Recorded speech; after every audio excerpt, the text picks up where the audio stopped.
कैमरे के सामने सर झुकाए खड़ी ये माँ बेटी कोई अपराधी नहीं, बल्कि इस मासूम का गुनाह सिर्फ इतना है कि इसकी शादी हो गई है और ये आगे पढ़ाई करना चाहती है। पहले तो पति ने भी शादी के बाद पढ़ाने के लिए हाँ कह दिया। सब कुछ ठीक ठाक चल रहा था, लेकिन अचानक मीडिया में ज्योति मौर्य और आलोक मौर्य की खबरें सुर्खियां बन गयी, जिसके बाद कई दूसरे पतियों की तरह इन्हें भी डर सता गया कि कहीं इनकी बीवी भी पढ़ लिख कर इन्हें छोड़कर न चली जाए। दरअसल मामला कन्नौज के ठटिया थाना क्षेत्र का है, जहां दीक्षा की शादी 3 महीने पहले विजय प्रताप के साथ हुई थी। शादी के बाद भी दीक्षा बीएड का पेपर देने की तैयारी कर रही थी, लेकिन अचानक पति ने घर से निकलने और पेपर देने से इनकार कर दिया। दीक्षा का कहना है कि जब मैंने पढ़ने की जिद की तो आक्रोशित पति ने कहा कि तुम्हें हम अपनी जूती बनाकर रखेंगे, ना कि ज्योति मौर्य।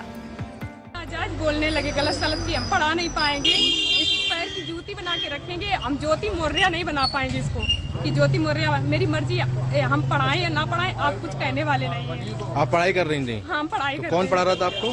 माँ बाप पढ़ा रहे थे। तो 3 महीने से शादी हो गई, उनके एक पैसा चप्पल बिंदी चूड़ी तक नहीं, हम कुछ भी नहीं उन्होंने किया मेरे साथ। तो शादी के बाद पति ने कहा कि हम नहीं पढ़ाएंगे? हाँ। किन से शादी हुई थी आपकी? विजय सिंह से। कहाँ के रहने वाले हैं? नारायणपुर। पति ने तो पत्नी की पढ़ाई बंद करवा दी, लेकिन पढ़ाई जारी रखने की जिद पर अड़ी परेशान पत्नी ने अब मंत्री असीम अरुण के दरबार में पहुंचकर गुहार लगाई है कि उसे आगे की पढ़ाई करने दी जाए। वो पढ़ाई के लिए मना कर रहे हैं। क्या काहे की पढ़ाई कर रही हैं आप?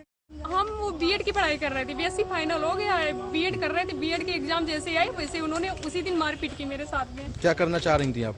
हम ये बीएड का एग्जाम था ना मेरा, तो पेपर देने के लिए उन्होंने जिस दिन प्रवेश पत्र लेने आ रहे थे, एडमिट कार्ड, तो उन्हीं ने उसी दिन मारा, फोन छुटा लिया कि इसको अगर फोन इसके पास रहेगा तो मैसेज हो सकता, मैसेज आ सकती है या कहीं से फोन आ सकता है, इसकी जानकारी हो जाएगी तो पेपर देने जाएगी ये। ज्योति मौर्य और आलोक मौर्य के घर की लड़ाई सामाजिक हो गई है। चाय पर और चौपाल में अब सिर्फ ज्योति और आलोक के चर्चे हैं। इन दोनों की जिंदगी में तो जो हुआ सो हुआ, लेकिन इसका खामियाजा अब न जाने कितनी लड़कियों को अपनी पढ़ाई की लोभ उठाकर भुगतना पड़ेगा। कन्नौज से न्यूज़ 18 के लिए लोकेश दुबे की रिपोर्ट।